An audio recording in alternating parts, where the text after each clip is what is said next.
رضی اللہ تعالی عنہ عن النبی صلی اللہ علیہ وآلہ وسلم قال ان الدنیا حلوۃ خضرۃ وان اللہ مستخلفکم فیہا فینظر کیف تعملون فاتقوا الدنیا واتقوا النساء فإن اول فتنة بنی اسرائیل کانت فی النساء۔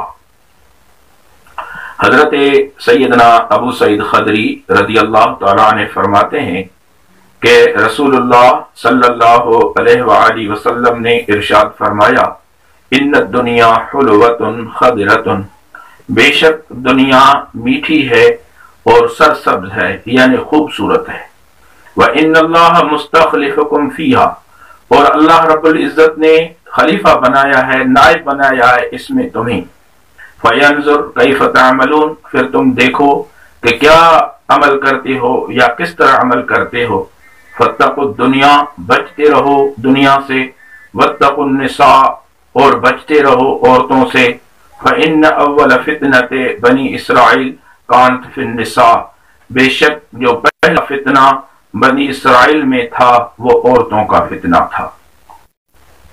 اس حدیث پاک میں آقا کریم صلی اللہ علیہ وآلہ وسلم نے اپنی امت کو چند تقوی سے تعلق رکھنے والی باتیں ارشاد فرمائی ہیں۔ آپ نے فرمایا کہ یہ دنیا جو ہے یہ بہت خوبصورت ہے اور میٹھی ہے، یعنی اس دنیا کی رونقیں، اس دنیا کے معاملات تمہیں مزہ دیں گے، اور اللہ رب العزت نے تمہیں اس دنیا میں اپنا نائب بنایا ہے، جیسے حضرت سیدنا آدم علیہ الصلوۃ والتسلیم کے لیے اللہ رب العزت نے ارشاد فرمایا وَإِذْ قَالَ رَبُّكَ لِلْمَلَائِكَةِ إِنِّي جَاعِلٌ فِي الْأَرْضِ خلیفہ، تو یہ سیدنا آدم علیہ الصلوۃ والسلام خلیفہ الہی ہیں، اس کی اولاد بھی اسی منصب پہ فائز ہے، تو اس وجہ سے آقا کریم صلی اللہ علیہ وسلم نے فرمایا کہ تمہیں اللہ نے اپنا نائب بنایا ہے اس دنیا میں، اب تم دیکھو کہ تم اس دنیا میں کس طرح گزارتے ہو، اللہ کی وہ نائبی کا حق ادا کرتے ہو۔ نائب کی ذمہ داری ہے کہ وہ اپنے مالک اپنے صاحب کے احکامات کی پابندی کرے، اس کی جو نیابت کا حق ہے وہ ادا کرے۔ اگر کوئی نائب اپنے مالک کی نیابت کا حق ادا نہیں کرتا، اگر کوئی نائب اپنے مالک کے مرضی کے مطابق نہیں چلتا، اگر کوئی نائب اپنے مالک کے احکامات کی پابندی نہیں کرتا، تو اس کی وہ نیابت جو ہے وہ صحیح نہیں ہوتی، اس کی وہ خلافت جو ہے وہ صحیح نہیں ہوتی۔ اس لیے آقا کریم صلی اللہ علیہ وآلہ وسلم نے فرمایا پھر تم سوچو، دیکھو کہ دنیا میں تم کس طرح گزارتے ہو، کتنا تم اپنے رب کے احکامات کی پابندی کرتے ہو۔ اور اس کے بعد آقا کریم صلی اللہ علیہ وسلم نے فرمایا فاتقوا الدنیا، دنیا کے فتنوں سے بچتے رہو، دنیا کی محبت سے بچتے رہو، دنیا میں رہو مگر دنیا کے ہو کر نہ رہو، دنیا میں رہو اپنے رب کے ہو کر رہو، پھر اس دنیا کی زندگی تمہارے لیے آخرت کا ایک بہترین ثمر بن جائے گی، جس کی وجہ سے تمہیں اللہ رب العزت کا قرب، اس کی محبت اور اس کے بدلے میں تمہیں جنت عطا فرمائی جائے گی۔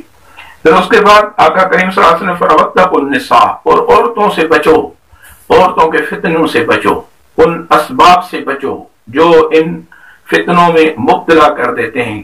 اور آپ نے فرمایا کہ بنی اسرائیل میں جو پہلا فتنہ تھا وہ عورتوں کا فتنہ تھا، جس کی وجہ سے بنی اسرائیل کے اندر گمراہی آئی، بنی اسرائیل کے اندر نافرمانی آئی، بنی اسرائیل کے اندر عذاب آیا۔ اس لیے آپ نے فرمایا کہ تم بھی عورتوں کے فتنے سے بچو۔ عورتوں کا فتنہ یہ ہے کہ غیر محرم عورتوں کے ساتھ انسان کی صحبت ہو، اس صحبت سے بچے، اس کے ساتھ اس کی انسیت ہو، ان سے بچے، جو اس کا حق ہے، اس کی زوجہ ہے، اس کی بیوی ہے، اس کے ساتھ اس کے جو بھی تعلقات ہوں وہ حکم الہی کے مطابق ہیں، اس کی ماں بہن بیٹیاں جو ان کا حق ہے اس کو ادا کرتا رہے، ان کے ساتھ جس خلوص اور تعاون سے پیش آئے اس میں اللہ کی رضا ہے۔ غیر محرم عورت کے ساتھ اگر وہ کوئی بھی تعلق رکھتا ہے تو وہ کبھی نہ کبھی اس کو فتنے میں مبتلا کر دیتا ہے۔ اس لیے ایک دعا بھی، اس کا ایک جملہ حضور علیہ الصلوۃ والسلام جو دعا فرمائی ہے اس میں ایک جملہ بھی یہ ہے کہ اللہم انی اعوذ بک من فتنۃ النساء۔ حالانکہ رسول اللہ صلی اللہ تعالی علیہ وآلہ وسلم تو معصوم ہیں، محفوظ عن الخطا ہیں، معصوم عن الخطا ہیں۔ آپ کریم صلی اللہ علیہ وآلہ وسلم کبھی بھی فتنے میں مبتلا نہیں ہو سکتے، مگر آپ نے اپنی امت کو تعلیم دینے کے لیے جن فتنوں سے بچنے کی دعائیں تعلیم فرمائی ہیں ان میں ایک یہ بھی دعا ہے، اللہم انی اعوذ بک من فتنۃ النساء، اے میرے اللہ میں آپ سے عورتوں کے فتنے کی پناہ مانگتا ہوں۔ اس پہ میں دوستوں کو ایک بات عرض کر دوں، اور اس پہ یہ حضور علیہ الصلوۃ والسلام کے دعا کی ایک برکت آپ کو عرض کر دوں کہ اگر کوئی آدمی کسی غیر عورت کی محبت میں مبتلا ہو جائے، اس کے دل کے اندر اگر کسی غیر عورت کی محبت آ جائے اور وہ اللہ اور اس کے رسول صلی اللہ علیہ وآلہ وسلم کی رضا کے لیے، جیسے مومن کا شان ہے کہ وہ کسی بھی غیر عورت کی محبت میں مبتلا نہ ہو، اس کے دل میں اپنی بیوی کی محبت ہو، اپنے ماں بہن کی محبت ہو، جن سے محبت رکھنے کا حق ہے، جس طرح کا ان سے وہ محبت رکھے۔ کسی بھی غیر عورت سے محبت رکھنا یہ ایک مومن کے لیے شان نہیں ہے۔ اس کے لیے میں آپ کو عرض کر دیتا ہوں کہ اگر کوئی کسی عورت کے فتنے میں، کسی محبت میں مبتلا ہو جائے تو یہ آقا کریم صلی اللہ تعالی علیہ وآلہ وسلم کی جو دعا ہے، اللہم انی اعوذ بک من فتنۃ النساء، اللہم انی اعوذ بک من فتنۃ النساء، اے میرے اللہ میں آپ سے عورتوں کے فتنے سے پناہ مانگتا ہوں۔ اس جملے کے بعد اللہم انی اعوذ بک من فتنۃ النساء، پھر جس عورت کے وہ فتنے میں محبت میں مبتلا ہو وہ پھر اس میں اس کا نام لے لے، بعد میں بالخصوص اس عورت کا بعد میں نام لے لے، بالخصوص بول کے اللہم انی اعوذ بک من فتنۃ النساء، بالخصوص اس عورت کا نام لے لے، اس کو مسلسل اس دعا کو پڑھتا رہے۔ اللہ تعالیٰ اس حضور علیہ الصلوۃ والسلام کی بابرکت دعا کے صدقے میں اس کو اس فتنے سے محفوظ و مامون فرما دے گا۔ اور ناجائز محبت اگر کسی کے دل میں ہو تو اس کے لیے بھی یہ دعا جو ہے مؤثر ہے، اور اس کی برکت سے انشاءاللہ العزیز ناجائز محبت دل سے ختم ہو جائے گی۔ اور اسی طرح سے اگر کسی عورت کی محبت دل میں، کسی غیر مرد کی محبت پیدا ہو جائے تو وہ پھر اللہم انی اعوذ بک من فتنۃ الرجال، بالخصوص پھر اس مرد کا نام لے لے، انشاءاللہ اللہ تعالیٰ اس دعا کی برکت سے اس کے دل کو اس غیر مرد کی محبت سے پاک فرما دے گا، اس فتنے سے اللہ تعالیٰ اس کو بچا لے گا۔ اس طرح سے عورت بھی یہ پڑھ سکتی ہے، اللہم انی اعوذ بک من فتنۃ الرجال، کہ اللہ میں آپ سے مردوں کے فتنے سے، یعنی جو غیر مرد مجھے گمراہ کرنے کی کوشش کریں یا میں کسی غیر مرد کے محبت میں مبتلا ہو جاؤں، اے اللہ میں آپ سے ایک مومن مسلمان عورت تیرے محبوب نبی کی امت یا آپ سے میں اس مرد کی محبت سے پناہ مانگتی ہوں، تو وہ پھر سچی دل سے اس مرد کا نام لے کے یہ دعا پڑھے، انشاءاللہ اللہ تعالیٰ اس کو بھی اس گناہ سے بچا لے گا، اس کے دل میں غیر کی محبت پیدا نہیں ہوگی۔ دوسری حدیث پاک میں فرمایا گیا، وعن ابی امامہ صدی بن عجلان الباہلی رضی اللہ تعالیٰ عنہ قال سمعت رسول اللہ صلی اللہ علیہ وسلم یخطب فی حجۃ الوداع فقال اتقوا اللہ وصلوا خمسکم وصوموا شہرکم وَأَدُّوا زَكَاةَ أَمْوَالِكُمْ وَأَطِيعُوا أُمَرَاءَكُمْ تَدْخُلُوا جَنَّةَ رَبِّكُمْ۔ حضرت امامہ صدی بن عجلان باہلی رضی اللہ تعالیٰ عنہ فرماتے ہیں کہ میں نے آقا کریم صلی اللہ علیہ وآلہ وسلم سے سنا جب آپ حجۃ الوداع میں خطبہ ارشاد فرما رہے تھے۔ حجۃ الوداع جو آخری آقا کریم صلی اللہ علیہ وآلہ وسلم نے اپنے بابرکت زندگی میں حج فرمایا۔ آقا کریم نے اپنی زندگی میں ایک ہی حج فرمایا، جو آپ کا پہلا بھی حج تھا اور آخری بھی حج تھا۔ اس کو حجۃ الوداع کہا جاتا ہے اس لیے کہ کافی صحابہ کرام علیہم رضوان ایسے تھے جو وہاں پر تشریف لائے تھے دوسرے ممالک سے، دوسرے علاقوں سے حج کرنے کے لیے، پھر ان سے آقا کریم صلی اللہ علیہ وسلم نے ان کو الوداع کہا، انہوں نے حضور کو الوداع کہا، حضور علیہ الصلوۃ والسلام سے انہوں نے رخصت لی، وہ اپنے اپنے علاقوں میں واپس چلے گئے۔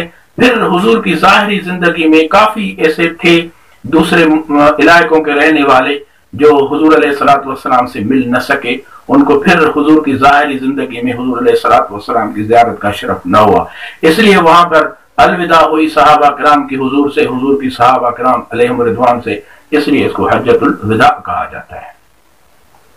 آپ نے فرمایا اتقوا اللہ، اللہ سے ڈرتے رہو، کیونکہ اللہ کا خوف یہ ایمان کی بنیاد ہے اور تقوی کی بنیاد ہے۔ اتقوا اللہ، اپنے رب سے ڈرتے رہو۔ صلو خمسکم، 5 نمازیں پڑھتے رہو، پابندی کرو 5 نمازوں کی۔ وصوموا شہرکم، اور 1 مہینے کے روزے رکھو۔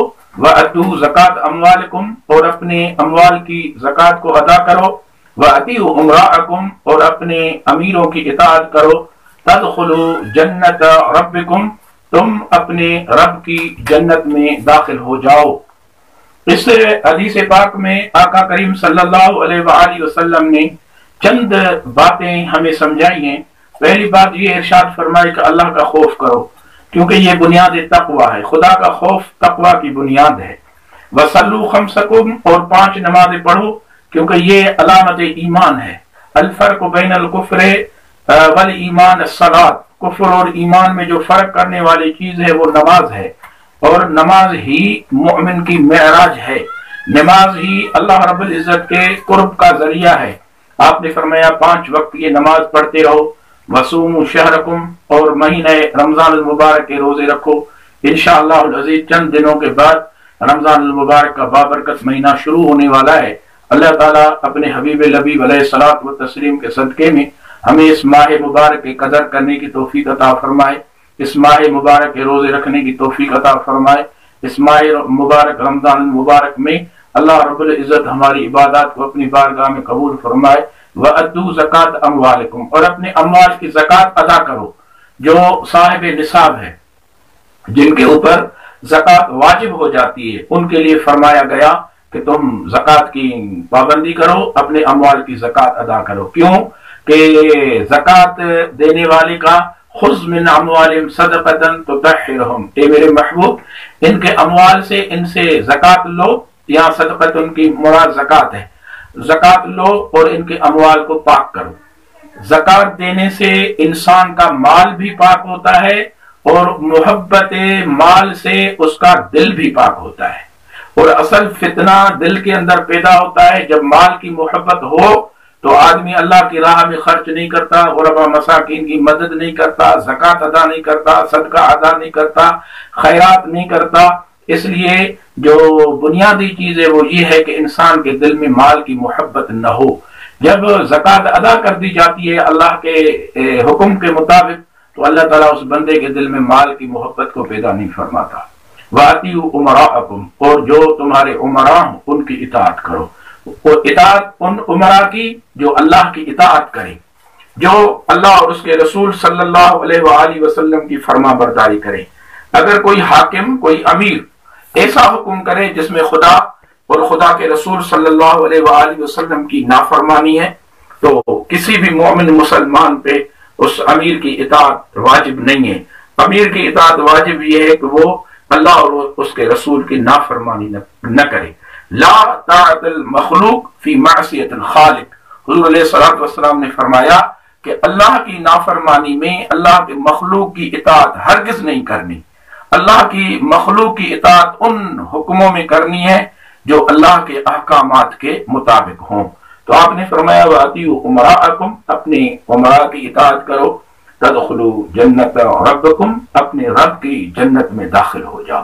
یعنی اللہ سے ڈرو گے تو گناہوں سے بچتے رہو گے، نافرمانی نہیں کرو گے، نماز پڑھو گے، روزہ رکھو گے، زکوٰۃ ادا کرو گے، اپنے عمراء کی اطاعت کرو گے جو خدا رسول کے احکامات کے پابند ہیں، تو تمہارے نامہ اعمال میں نیکیاں بڑھتی جائیں گی، اور پھر اللہ رب العزت تم سے راضی ہو کر اپنی مہربانی سے، اپنے احسان سے تمہیں جنت میں داخل فرما دے گا۔